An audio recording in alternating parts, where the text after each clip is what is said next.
exports from the EU. Presiding Officer, ever since the Economy Committee was formed in this session, there has been concerns over the statistics, particularly in regards to the Scottish economy, that they are not peculiar or dependable to adequately assess Scotland's economic output. Leaving the European Union has raised enormous questions over how Scotland will trade with the EU. Even currently, there is questions over what the value of Scotland's exports to other countries, and I only imagine how much worse this will get, causing further exports from Scotland to be unreported.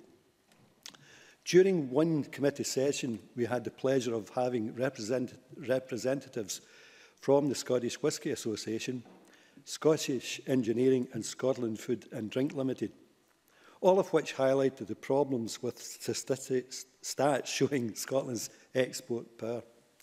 The Scottish Whisky Association highlighted that the figures in the Scottish Government's Global Connection Survey do not always tally with the figures of HMRC. Scottish Engineering gave the example of the North East manufacturer of flotation devices which were going to the likes of West Africa, South America. Nevertheless, the Office of National Statistics categorised the manufacturer as a non-exporter because it was selling its components to major extractors, including the likes of Shell and BP, and through intermediaries. Scotland Food and Drink Limited gave a stark comment saying that although the figures are flawed, provided they are consistently flawed, they will get a sense of direction. However, they do take the figures with a huge pinch of salt. And if I can quote James Withers of Scotland Food and Drink Limited directly, he said, "It seems crazy to me that if someone buys a Scottish steak in a supermarket in Shanghai, we can tell them what farm it came from, but we cannot track whether it is a Scottish export using our way of measuring that in the UK." Scotland Food and Drink are almost certain that 1.1 billion of food exports undervalues what we export precisely. They believe that we are also undervaluing the export salmon, which is our #1 food export, and at the UK's #2 food export.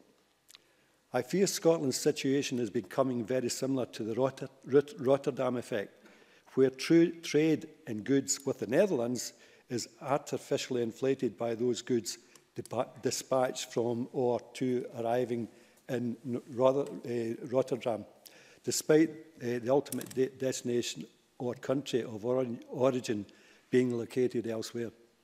In our case, it would be the likes of Felixstowe, and trade in goods from England is artificially inflated with Scottish products.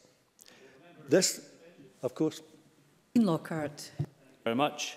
Does he agree with the Scottish Government's release, the frequently asked questions about exports, that all international exports relevant to Scottish whisky are counted as Scottish exports, irrespective of the port at which they depart the UK, and all Scottish goods which are exported through ports in the rest of the UK are also counted as international Scottish exports? Is there something that is not clear in that statement? Gil Paterson. Well, I'll come on to that, but I think we're talking about direct exports when you come to your quotes. This uncertainty, and by the way, I'll come on to this later on. This uncertainty is both damaging to individual companies, but it is also those industries who benefit from their skills. I own a business that my son runs, which has millions of pounds in turnover of highly specialised coatings for the industrial and automotive industry. Just about 100% is produced in the EU, all of which comes via an English port. And a substantial amount is stored, then shipped from England, from holding companies.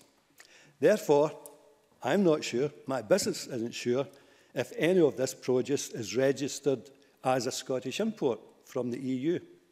I should say a lot of this material is not manufactured in the UK, and a lot of it sees itself out with, it's re-exported back out of Scotland as a finished product. So Is this considered as a UK import from the EU? Or is it classed as a UK export to Scotland? I have no idea what the definition is. In normal circumstances, none of this would matter. However, when day after day, week after week, figures are being bandied about that potentially is damaging to the Scottish economy, then clearly something needs to be done. No business, no matter their size, would be without the vital numbers for their performance, never mind a country. With the stats collected by the ONS, I find it hard to believe the figures for different parts of the UK are not already available and assembled accurately. And that's with confidence. Rather than surveys as it is for Scotland at the moment, for Scotland with Brexit, it's vital that the stats are spot on. And Presiding Officer, I commend the committee's report to the Parliament. Thank you.